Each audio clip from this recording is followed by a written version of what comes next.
Well, good morning or good afternoon or good evening, depending on when you're watching this. I haven't done a video for just a really very long time, so not really sure how this is going to go.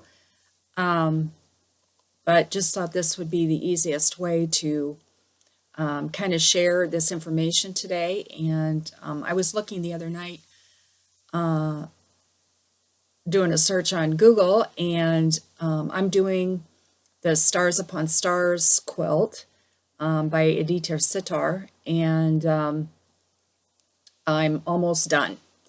So today, unless something major happens, is going to be a big day because I plan to finish the very last bit of piecing that I have on it, and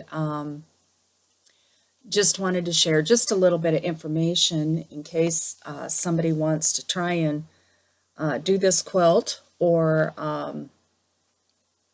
there's even a block you can do out of one of the books, and I'll show you that in just a second. I did this through, and I should have looked this up. Homestead. I'll look it up and make sure I put it in the comments below. I did it as a block of the month from this shop in Missouri, and it's Homestead something. And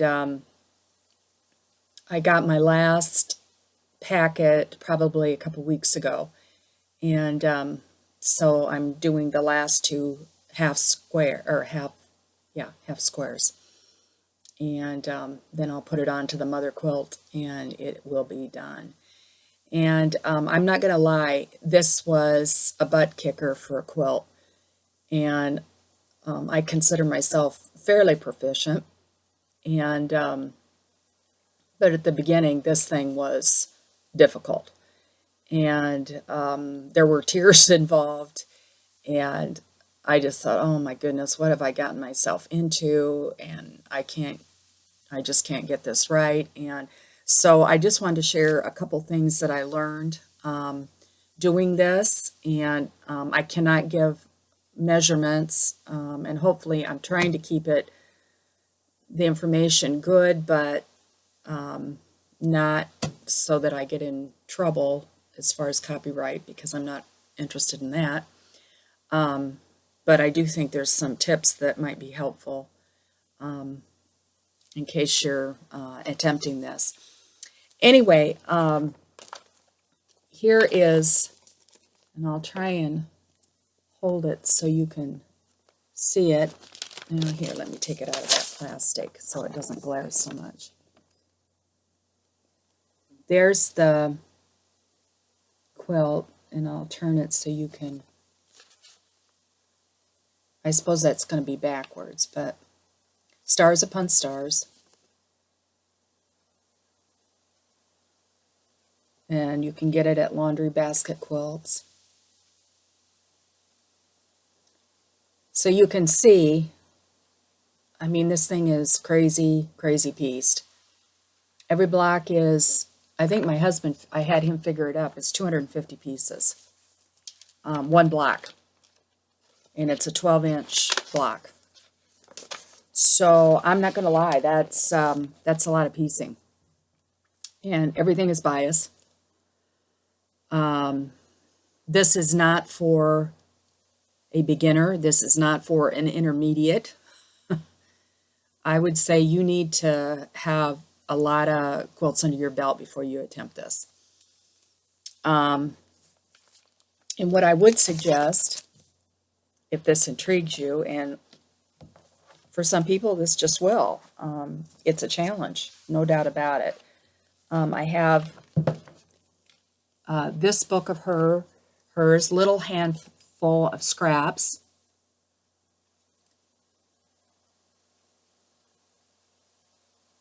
And if you go to page 52, the Anna quilt in here, and this is little mini quilts, basically. You can do one block. So if this pattern intrigues you, I would suggest this would be an awesome place to start. And you can try one block and see what you think of it. And you don't have to deal with any of the sashing because the sashing is all piece too, and that's another whole can of worms. But yeah, but that would give you a kind of a put your toe in the water. And actually, you could do a little doll quilt and say you did Stars Upon Stars. There you are, done. Check that off your bucket list and moved on to another one. That might have been the smarter thing for me to have done. But since I committed to the block of the month and I couldn't get out of it, there you are. Oh, you know what? Just a second. I was going to grab another notebook before I started this. Just a second. I'll be right back.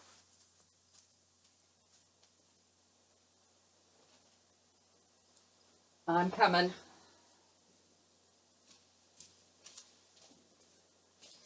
I may have to edit that part out or not if I can figure that out. But anyway, just a couple things. This is what I did because you got to keep track of all this fabric when you do these stars. Here I can show you. Here's just, this is what I'm down to the last bit of. This is one of the half stars. I've already got the other one done. I finished that on Saturday, and my hope is this afternoon I'm going to finish this one, and then I can add it to the last sashing strip, and I've got the other little setting pieces all finished, and then it gets hooked to the big piece that's already done. And I'll try and show you that here at the end. But you can see there's just a truckload of fabric in here. And every round is a different fabric. And it starts, you know, with the center here. That's one. And then here's two. That ring is two. I believe there's 9. There's 9 fabrics in every star. And so, especially when you start this, you got to keep track of all that. And you can get stuff turned around. And frankly, there was places where I did turn the star around. And there's a couple actually in the quilt, or no, there's one in the quilt that I kind of wished I would have messed with a little bit more. It's okay. It's different than the rest, and maybe that's okay. And I can try and remember to show you that too. But anyway, I had a little notebook, and I'll try and get it up here so you can at least see kind of what I did. The labels there in the center are what I got from Homestead, you know, in my packet. But you could do something, you know, similar. You just have pieces of paper where you're going to keep track of what's fabric 1, what's fabric 2, what's fabric 3, and so on. And then I would, as I was cutting the little strips, I would snip off a piece. And so right down here, this, like down this side is one star, and then down this other side is another star with the description there in the center. And so, you know, that, and of course I laid them out on my, I have a little sandpaper board I used, you know, or like another little mat. And so as I cut, I laid them out in their position. It's a lot about organization and keeping track of this. And of course, once you've done it a few times, it isn't quite so intimidating, and you're not so terrified that you're going to put something to the wrong thing. That's not to say that I didn't occasionally turn something around and stick it somewhere where it wasn't supposed to do. But, you know, I mean, face it, that's just the nature of it. You get your seam wrapper out and you fix it and move on. But anyway, this is how I kind of kept track of my star fabrics and where they went. And so I could look, I had it here at my table. I could look at it and go, okay, that's number 4. It goes next. And it made, you know, it makes sense. And it was kind of my little insurance policy. So that was one thing I did. Then, trying trying to think what else I wanted to share. Um, the other thing is, and that would be we're doing like that little doll quilt. I'm not sure I had that book when I started. I don't think I did. Not to say that I shouldn't have just done with my own fabric a single block to begin with. I probably should have, but I didn't. I just kind of followed the directions and marched on. And I figured out on the stars, and I typically tend to do this with everything anyway. I have a Viking Designer Diamond Royale. So, it's a really good top of the line machine.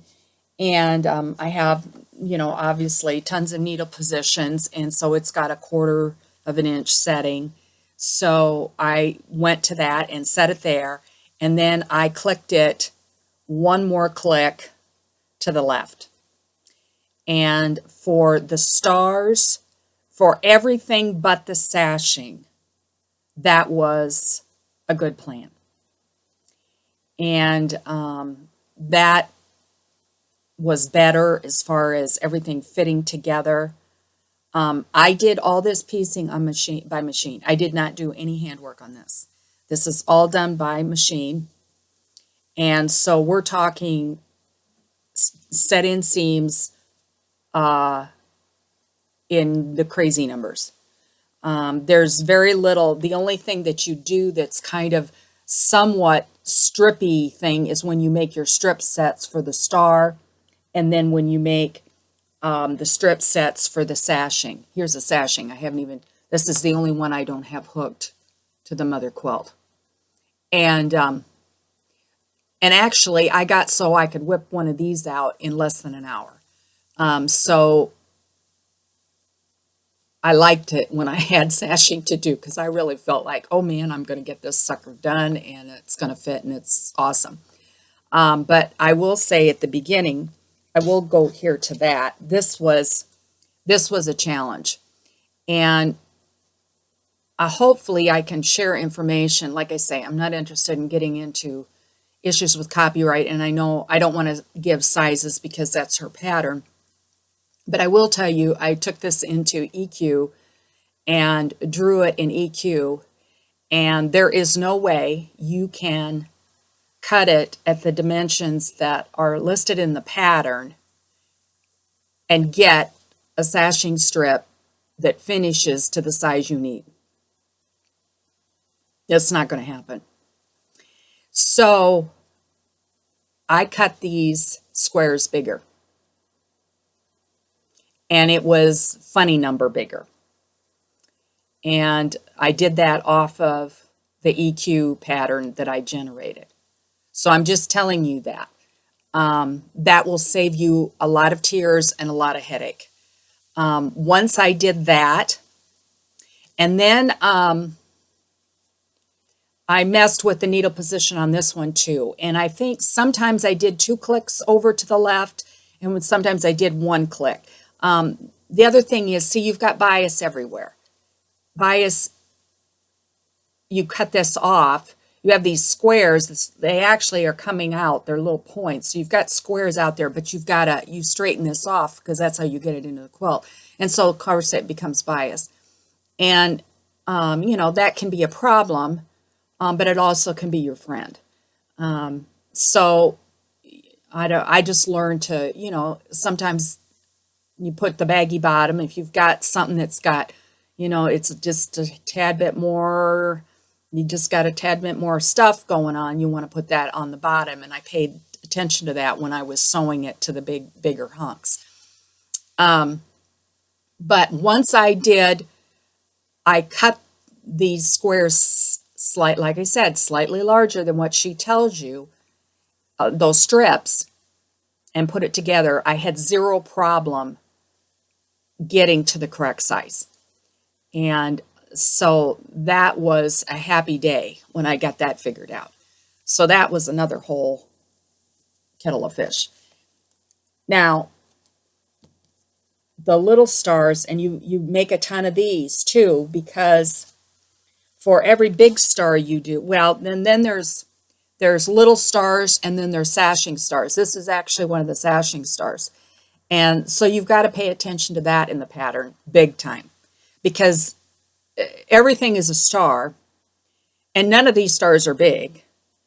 And so this one, you can see, is going to fit on to that one. Now that little point is missing. That's just the way it is, but it'll go away in the seam allowance. When I go putting it up here to the seam allowance,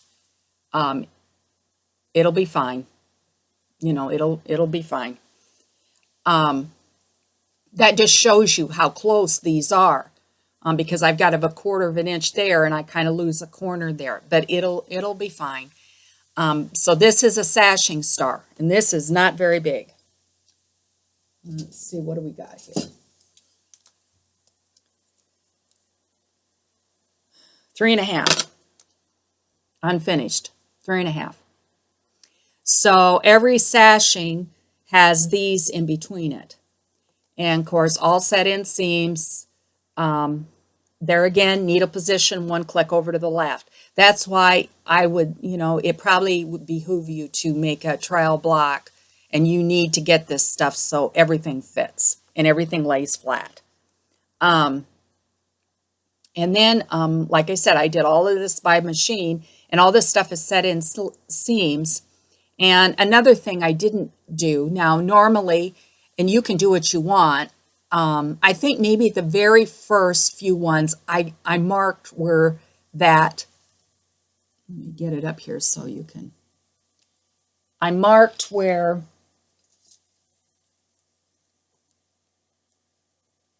that would be, you know, that 1/4 inch with a little pen dot, or you know what I'm saying, just something that you can see, because you got to stop there and back stitch. I don't think I did very much of that. If I marked at the beginning, maybe I did, but I haven't marked anything for a very long time. I got, so you can eyeball it. Then the other thing I did was I always back stitched, like, try and show it here. See if I can see it. There, you can tell right there. I back stitched at least a 1/2 inch.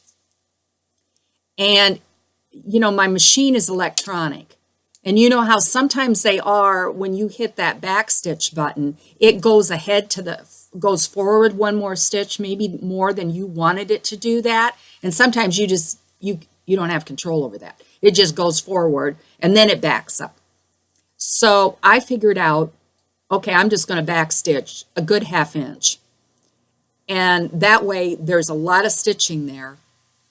And if I happen to go 1 or 2, there's times where I overshot it, I didn't sweat that.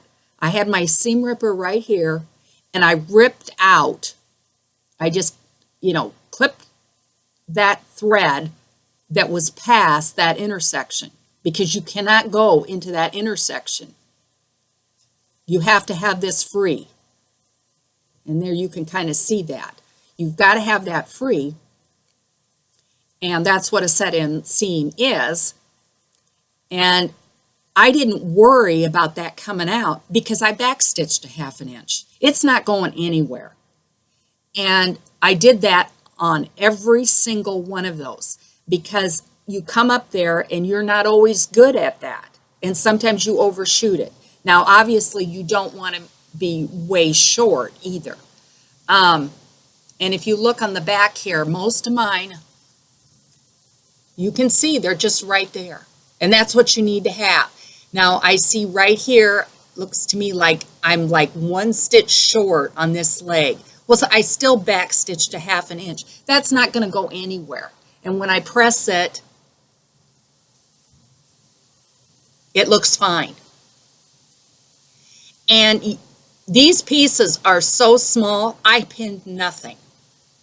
The only thing I would pin was I would really try and get that center, as flat as I could, right there at the point. I wanted to try and get that good. And so I would pin that. But beyond that, I didn't pin. I pinned very, very little because these pieces are so small, the pinning distorts it. And my machine, you're talking about you're stitching like an inch or maybe an inch and a quarter of a seam. It's not very long. And so, yeah, you don't need to do that. Or at least I didn't. You can do what you want, but that's what I found. And you can see my block is perfectly flat. It's perfectly flat. And it fits my sashing. And on a quilt like that, you got to have that, or you're going to be one unhappy camper. Okay, what else was there I wanted to say? Oh, this was a game changer. And I don't know what made me at the beginning not remember to use this or that I even had it. And I'm going to cut out some fabric pieces and I'll show them to you here. I don't know. I might do multiple parts here because we're already running up at 20 minutes and I didn't know that this would be this long. I used a, let's see here. What can I put this against so you can see it here? Maybe this.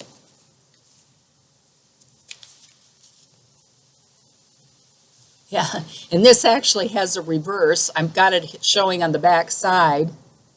So there, that makes it so you can read it.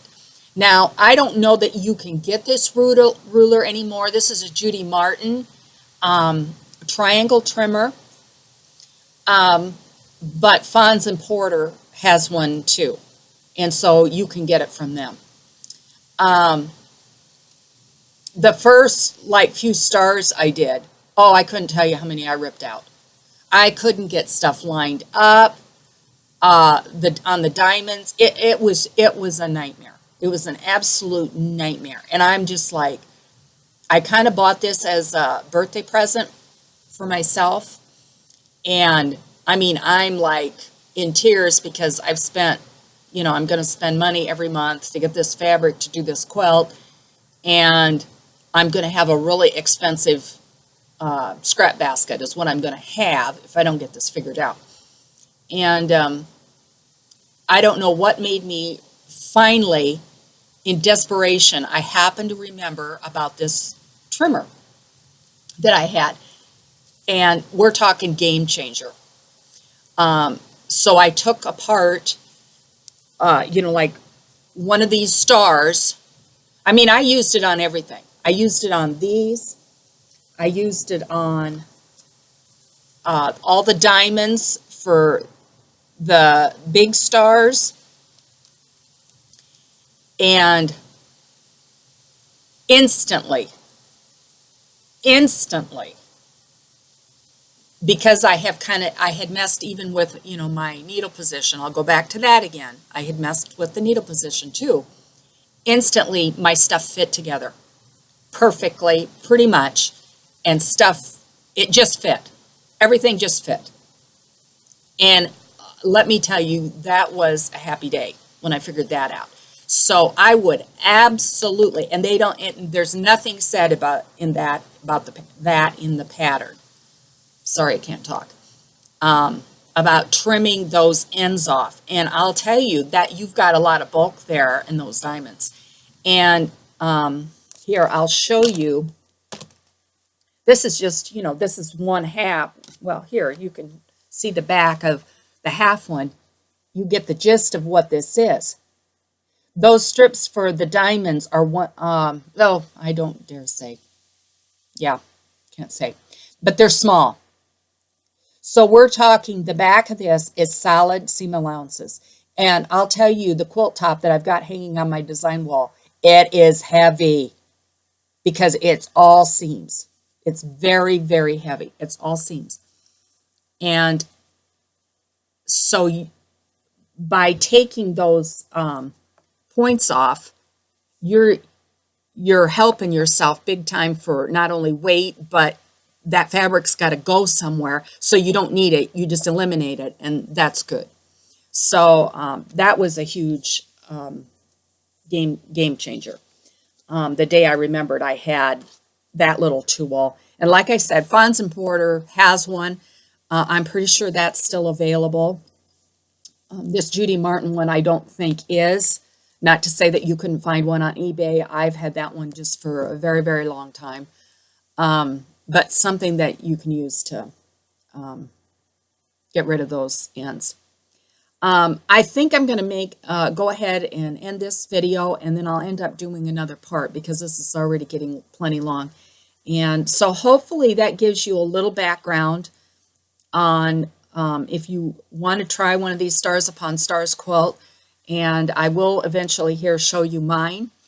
And it's an awesome piece, I'll just tell you. And when I do show it to you, the filming will not do it justice. I've had that said to me on a couple occasions because several people have seen pictures, but when they happen to come to my house and then they see it in person, they're pretty much blown away by it because photographs just don't do it. And then, of course, sometimes the quality on whatever the camera you're using isn't that all that great. So anyway, hope this helps you.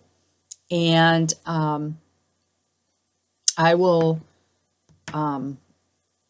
put any additional information. I'll try and remember to stick all of that stuff down below. And thank you for watching.